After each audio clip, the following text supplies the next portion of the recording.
We're back with the Schwinn Homegrown. Today, we're gonna make it look like a bike. And the bar is really loud, so we'll just roll with it.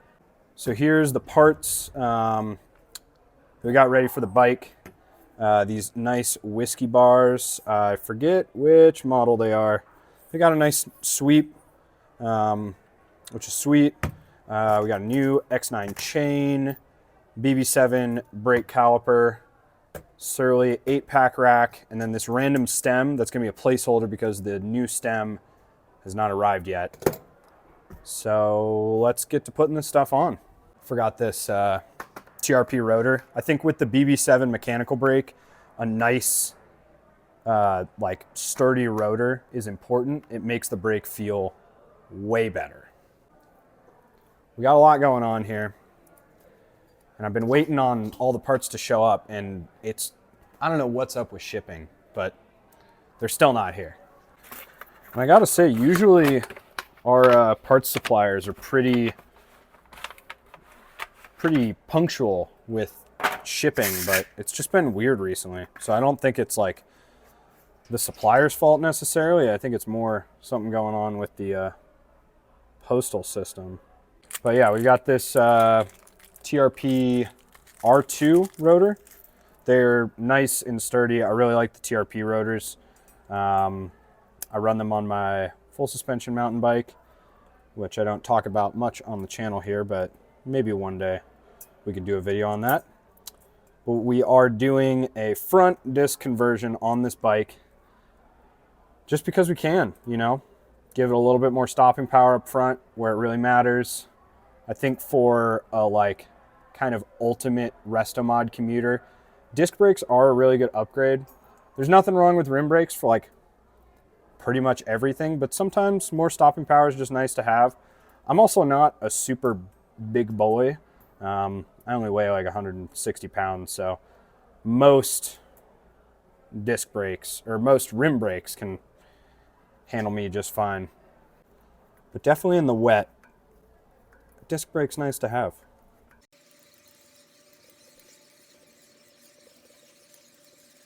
If you're not a regular disc brake user or you're thinking about doing a disc conversion, when you put on your rotor, you kind of do like a star pattern, similar to when you do like lug nuts on a car, to evenly distribute the load around the whole rotor, make sure it's really held on there tight. Normally, when I'm doing a bike like this with a fresh fork, I would want the whole cockpit to be ready before I start installing stuff on the fork, just to, you know, it's a little bit easier. Pop it off, cut the steer tube, all that. But since we're waiting on the final stem, I'm just gonna kind of mock everything up and make sure it still looks about right. So next thing we need to do is find this IS adapter. IS is the sideways mount. Post mount will be parallel to the fork or perpendicular to the rotor, if that makes sense. So most of the time when you buy a fork, it'll tell you what brake it's supposed to have on it. I kind of know off the top of my head that these Surly forks are normally a 160 IS mount.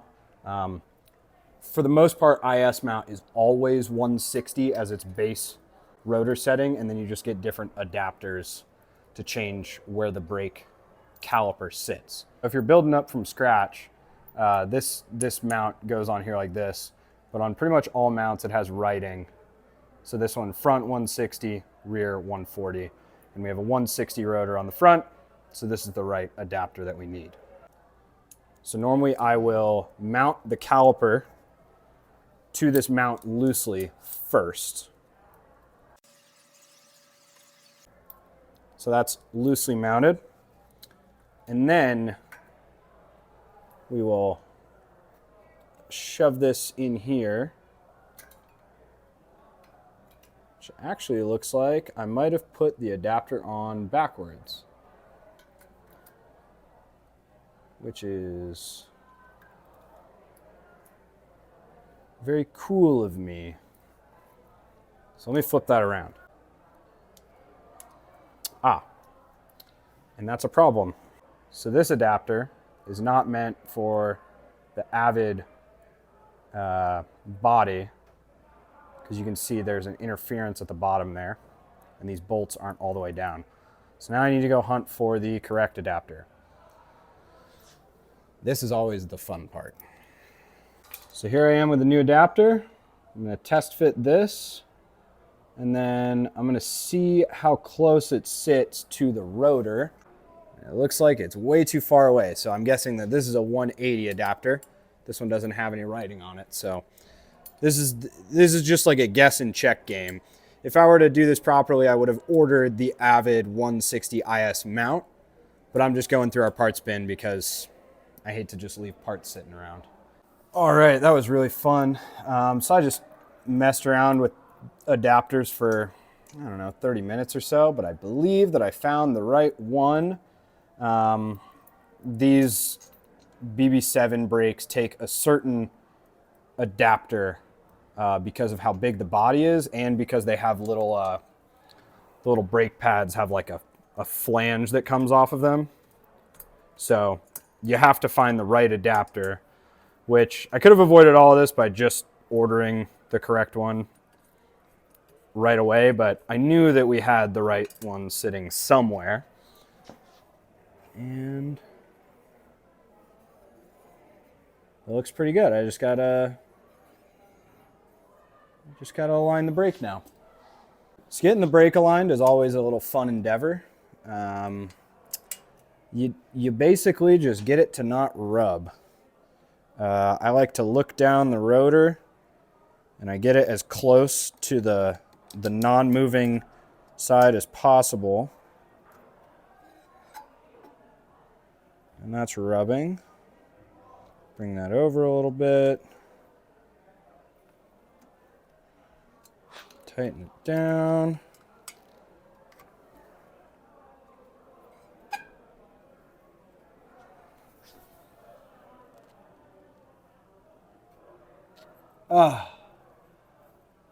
Still not the right adapter. It's rubbing just ever so slightly. God damn it. And it's just on one fin?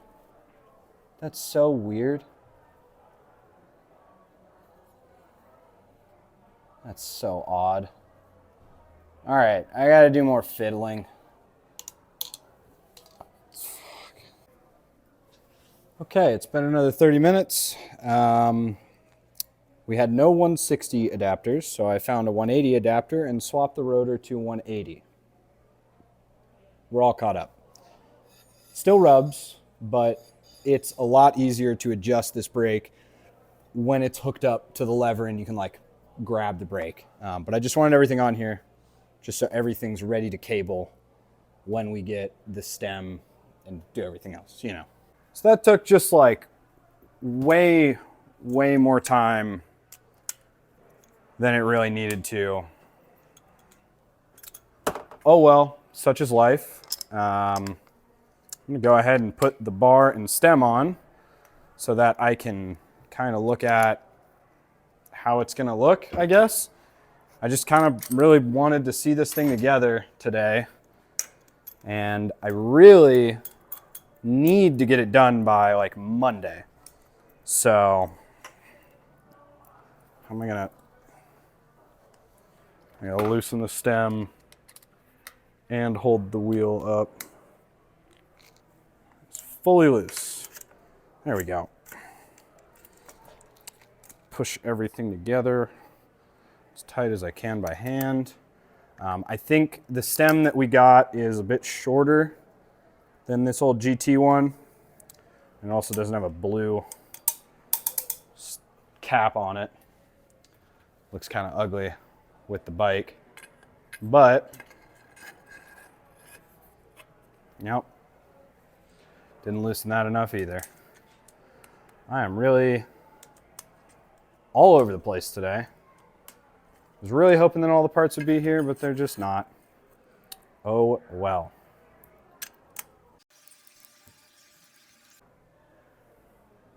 I think those look really, really good on there. Nice and wide because Eric's got a big wingspan. Some nice sweep for comfortability. I think these will be prime for this this whole thing that we're building here. I test fit every single one of those. None of them worked. So I was really looking forward to cabling up the brakes and making sure they all feel right with the V brakes and the disc brake, but the levers also didn't show up, so I can't do that. I can put on the chain to make sure that this range is gonna work with this old XTR.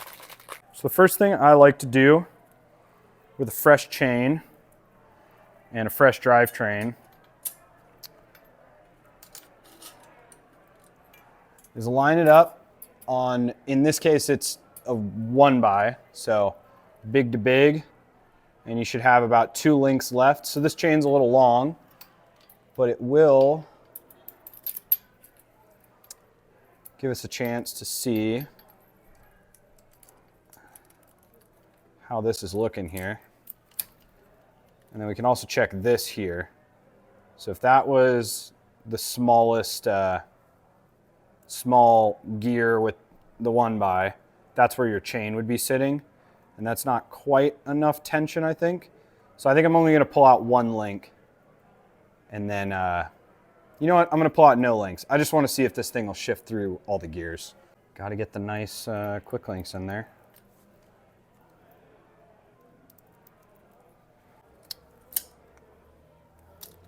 See, that's just a lot of chain slap. So I'll probably pull a link or 2 out.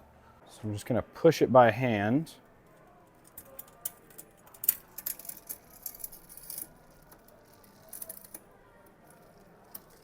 Yeah. Plenty of room.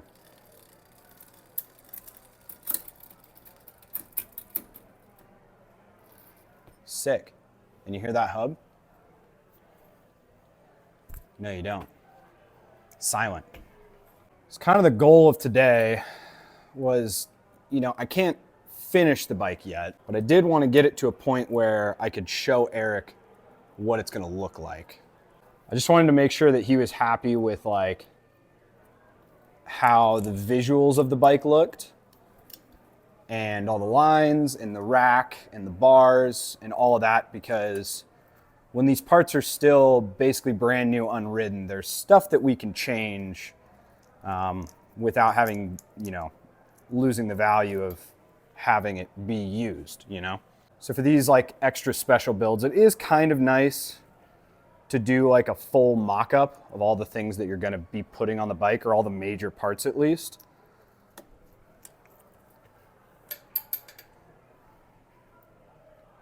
With a little bit more B tension. I think that should be perfect. It's almost an underwhelming video this week because, well, stuff didn't show up. But we could see how the bike looks, so, you know. And I said in the last video I wasn't going to talk about the cheap bike build off really. But dude, it's so sick. If you haven't been voting, go vote. There's a new round every day. It's a big deal. I'm sorry to anybody who got excluded because of the technical difficulties. I said that there's always going to be something happening out of my control, and this year's was honestly kind of a bummer. So I've never installed one of these, so I'm just going to check the directions. Every rack's a little different with how it gets installed. Looks like these sleeve together down below and then go into these clamps. Maybe it's the black ones that sleeve in. I am not sure. No, these are for up top. These sleeve into the silver ones, like that. Yeah, that looks about right. Cool. Let's get this thing installed. I've said this a million times, but every time I install a rack, I really prefer to have the bike on the ground to see how the rack will sit on the bike, because I always want it to be level with the ground, because sometimes the top tube isn't level to the ground, if that makes sense. So put your bike on the ground. We'll make it easier. The music is getting insanely loud next door. So I think that I'm probably gonna run this as a time lapse, and then we'll talk about everything when it's all installed. Or maybe I'll do a voiceover. See how I'm feeling. You know what? I am feeling a voiceover. I wanted to say that putting on racks is one of my favorite things because it's a different little puzzle every time. No two are the same. And I will say, when you get a nicer rack, it is worth it. You can just tell. It's installed. It's nice and sturdy. That's just everything else rattling. I will say it fits very well on their forks. It's got a lot of adjustability, like in and out wise. The one thing that I have with it is that there's no adjustment. You can't get it any lower. I would have loved to mount it a little bit lower than this, but it's just not built for that. So just kind of is what it is. But it's sturdy. I know they've had problems with racks in the past. I feel like this one's pretty sturdy. There's plenty of hardware to tighten though. But it looks great. I think it looks really good with the fork and the lines of the bike. He's gonna run a big basket on the front, so I think this will be a really nice platform for that. For today, that's kind of where I'm at. I would have liked to do a little bit more to the bike. That's kind of all I had to put on though. I do think that this thing looks sick. I think the rack makes it, kind of evens out the space with the fork, makes the front end look a little bit beefier. Take a look from back here. Yeah, that's a proper rig now. Still need to take a link out of the chain, maybe two again. The bars are gonna come higher up. I might even leave the steer tube uncut and just give him all the spacers in the world to be really comfortable. But I think the bike looks really good. I'm excited to show him kind of where we're at. Yeah, it's kind of it for today. We're waiting on brake levers, stem. He needs to choose pedals. I need to find the shifter and the rear brakes. But other than that, it's basically done. I have been very, very excited to see this bike moving and actually be able to ride it. I think that it is a killer project, a killer frame, great bones. This thing is going to be ready to do whatever he wants to do with it. I think that this is really my favorite category of bike, is taking something that's old and loved and has been sitting for a while and turning it into something that is semi-modern and loved again. I think that there's tons of great examples of tons of bikes out there that people have done. I think Stritzland makes a wonderful components to do this type of thing with any old bike. And it just makes me happy to see this frame, you know, get given new life. Thank you for watching. I very much appreciate your support and your enthusiasm for this project here. I think that Monday's video, all done. Everything's done. Hopefully we can get some riding footage of Eric on the bike. And yeah, thanks for being here. Thanks for following along. Appreciate all the support. If you haven't voted on the Cheap Bike Build-Off yet, go to the link in the description and go vote. Because it's a sweet contest and I'm really excited to share that with everybody. So, you know, I think that's it. I'll see you in the next video.